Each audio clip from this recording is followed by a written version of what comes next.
The Laos government has formally announced our full membership of the World Trade Organization and expressed its hope that the global trade body will drive economic growth, hereby enabling our economy to more closely integrate with the international community. Our news team, Supakson Silapet, asked the public what do they think of Laos finally becoming a full member of WTO. Membership of WTO is a great step forward for Laos PDR, and the whole international community has congratulated Laos PDR for having successfully joined the WTO, and Germany also has congratulated Laos PDR. There's many opportunities, but there's also some challenges. The opportunity is that Laos can be a lot more integrated into regional and international trade. This can be good for Lao workers, for Lao consumers, for Lao producers, for Lao shoppers. It has the potential to make goods more easily available. So there's many products which can become cheaper for consumers in Lao PDR because of WTO. That's one of the benefits. Even more important, the integration of Lao PDR into the world economy means that there is opportunities for jobs, for education, and bottom line, for more economic activity, meaning it helps Lao PDR to get out of poverty, it helps Lao PDR to leave least developed country status. It's a very important thing. But there's also some risks and there's also some challenges. And one of the biggest risks, I believe, many others believe, is that the quality of workers, the education of the working force in Lao PDR might not yet be sufficient. So WTO is a call on Lao PDR to increase the capacity of its workforce. Well, I think it's the good news that Laos has finally become the member of the WTO, and for some, I mean, there are so many advantages that all the entrepreneurs and business sectors here in Laos will benefit from this opportunity. But we also face some challenge.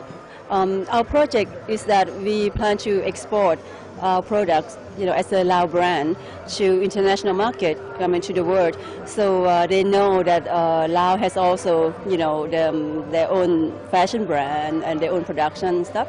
But the challenge that we are facing is also the production.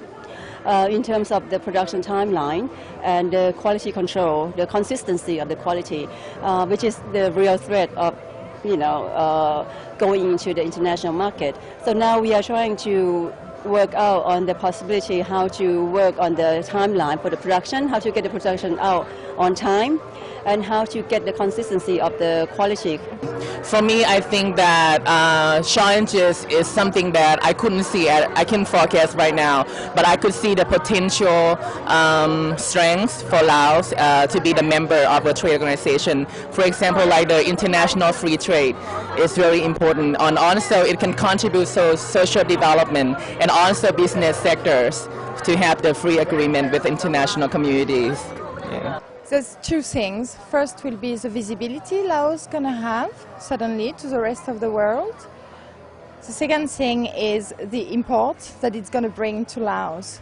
So it means that for the Lao industry, within my field, means the cultural industries, they're going to have to compete more, means they're going to have to increase the quality of their product, they're going to have to make sure that the quality is always the same, that it's going to be new, that it's going to be modern, that it's going to be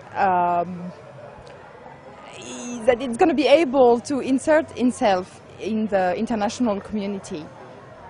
I think what it means to me and my community and my nation as a whole is the regional cooperation with the multi-bilateral cooperation and between the national government and international government, and have something in common, So it's like a dual cooperation with other nationalities in ASEAN member.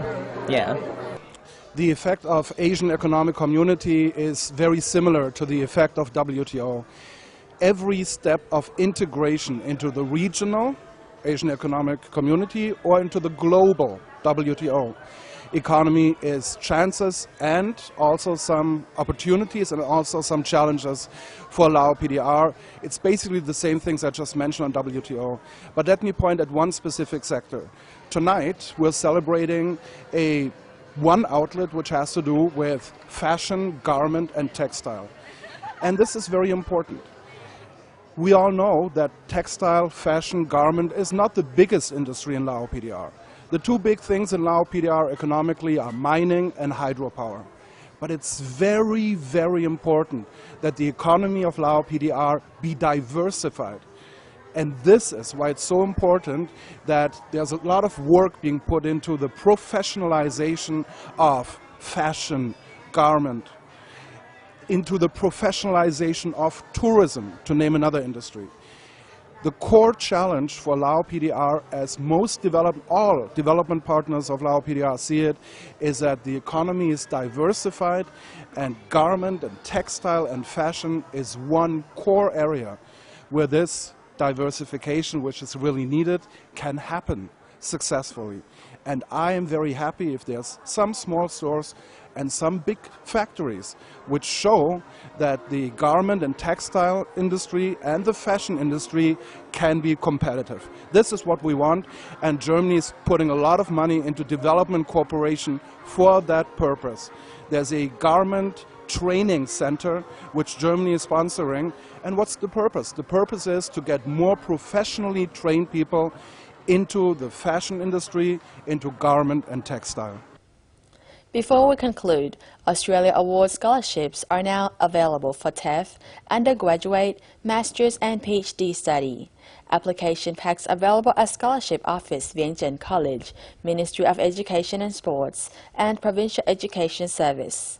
Applications must be submitted by 5 p.m. and deadline is 24th May 2013.